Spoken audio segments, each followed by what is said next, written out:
3 सबसे बड़े कारण जिसकी वजह से अक्सर हमारे रिश्ते खराब हो जाया करते हैं। सबसे पहला कारण है ईगो। जिस इंसान में ईगो आ जाता है ना, वो इंसान फिर अपनी गलती कभी नहीं मानता, चाहे उसकी गलती कितनी ही हो।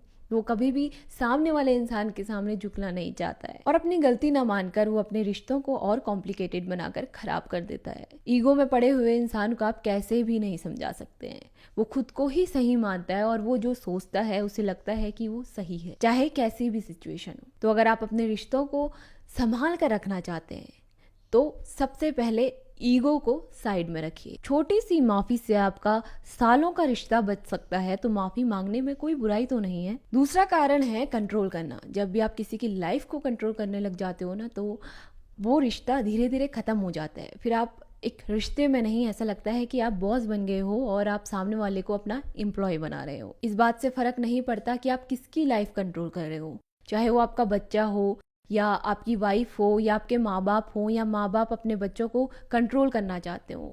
कभी भी किसी को कंट्रोल करने की कोशिश मत कीजिए, क्योंकि जब भी आप किसी की लाइफ कंट्रोल करने लगेंगे ना, तो वो इंसान आपसे बहुत दूर होते चले जाएंगे। हो सकता है कि आपको ये सही लगे कि हम उनकी जिंदगी सही कर रहे हैं या उनकी जिंदगी संवार रहे हैं, लेकिन नहीं, आप उन्हें अपने से दूर कर रहे हैं। आप उनके साथ वो व्यवहार नहीं कर रहे हैं जो वो आपसे चाहते हैं। बस आप एक बॉस की तरह उनकी लाइफ कंट्रोल करना चाहते हैं। आप वो करना चाहते हैं जो आप सोचते हैं। आप सामने वाले को उसकी जिंदगी जीने नहीं देना चाहते। जिंदगी में ना गाइड करना और कंट्रोल करना, इन दोनों के बीच में एक छोटी सी लाइन होती है।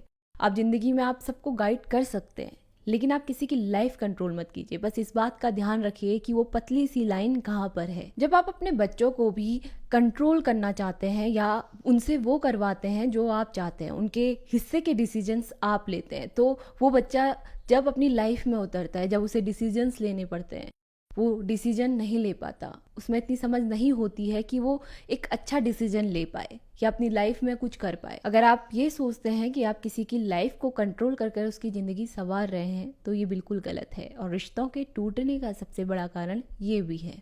तीसरा कारण है मिसअंडरस्टैंडिंग। कई बार आपस में झगड़े होने पर, चाहे वो भाई भाई का रिश्ता हो या पति पत्नी का रिश्ता हो या माँ बाप का रिश्ता हो, कई बार लोग मिसअंडरस्टैंड कर जाते हैं बातों को। वो समझने लगते हैं जो सामने वालों ने कभी कही ही नहीं, और डायरेक्ट बात करने के बजाय घुमा फिरा कर बात करते हैं, जिसकी वजह से मिसअंडरस्टैंडिंग काफ़ी बढ़ जाती है। जब आपको किसी की बातें बुरी लगती हैं तो आप उससे सामने से जाकर बात नहीं करते हैं। आप घुमा फिरा कर लोगों से बात करते हैं कि इसने मुझसे ये कहा, उसने मुझसे ये कहा। सबसे बड़ा कारण मिसअंडरस्टैंडिंग का वही है। ज़रूरी तो नहीं कि हर कोई आपका रिश्ता सुधारना चाहता हो सकता है कि कोई आपका रिश्ता ख़त्म भी करना चाहता हो, और आप वो सुनते हैं जो लोग आपको बताते हैं और आप आमने सामने बात नहीं करते। ये सबसे बड़ी गलती है। आप लोगों की बातों को सुनकर अपने रिश्ते को एक ऐसी जगह पर पहुंचा देते हैं जहां से उसका सुधरना बहुत मुश्किल होता है। फिर वो कोई भी रिश्ता हो, कोई फर्क नहीं पड़ता है। तो अगर आप अपने रिश्तों को सही करना चाहते हैं तो सबसे पहली बात, अगर आपको किसी की बात बुरी लगती है तो आप उसके सामने जाकर वो बात रखिए। उन्हें बताइए कि हमें आपकी ये बात बुरी लगी। उनसे पूछिए कि आपने ऐसा क्यों कहा, कहीं आप उनकी बातों को गलत तो नहीं समझ रहे। और सबसे बड़ी गलती आप करते हैं, लोगों को अपनी रिश्तों के बीच में इंटरफेयर करवाते हैं। आप उनसे रिश्ता संभालने की बात करवाते हैं। जब आप अपना रिश्ता खुद नहीं संभाल सकते तो कोई भी आकर आपका रिश्ता नहीं संभाल सकता है। जब आप लोगों की मदद लेना शुरू कर लेते हैं ना, तो आपकी नाव डूबनी तो निश्चित ही है। तो गाइस, मुझे तो लगता है कि ये 3 कारण सबसे बड़े होते हैं किसी भी रिश्ते को तोड़ने के लिए या किसी भी रिश्ते को ख़त्म करने के लिए। कई बार लाइफ में ऐसी सिचुएशंस बन जाती हैं कि हमें ऐसी चीज़ों से गुजरना पड़ता है, तो उस वक्त अपनी सोच और समझ से काम लीजिए। किसी की बातों पर आकर अपने रिश्तों को ख़त्म मत कीजिए, क्योंकि इतनी जल्दी रिश्ते ख़त्म नहीं हुआ करते हैं। तो गाइस, ये थी मेरी आज की छोटी सी वीडियो। आपको वीडियो कैसी लगी मुझे कमेंट करके ज़रूर बताइएगा। अगर आपको वीडियो अच्छी लगी तो इस वीडियो को लाइक कीजिए, शेयर कीजिए। मिलते हैं आपसे अपनी अगली वीडियो में। इतनी गर्मी पड़ रही है तो चिड़ियों के दाना पानी जरूर रखें।